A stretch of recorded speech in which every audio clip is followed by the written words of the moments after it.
Hello everyone, welcome here. Getting started.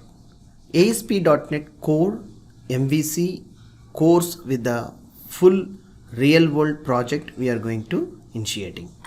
Myself, Shekhar Metla, I am the software industry expert from past 2 decades.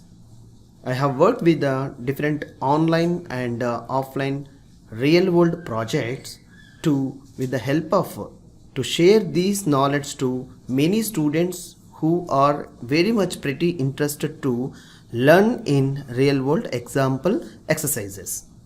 See, welcome here. Use this online tutorial to speed up and slow down videos for complete program. Learn at any time from anywhere using internet connected mobile or computer system.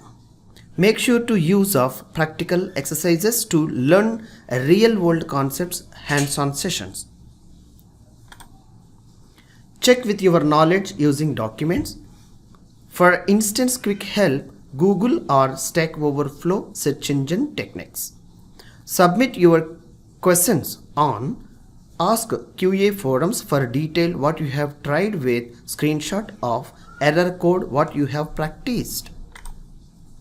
How to approach the course?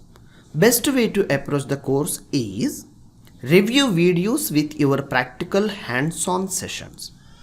Follow the video guides with notebook extra information for practice. Review certain information by reading examples the parts of video sessions. Coding exercises and solutions. You will be assigned a simple coding exercise of what course journey and to be tested your skill level, which is based on your previous lecture. Anyhow, you will be guided the solution for this coding exercise. Thank you.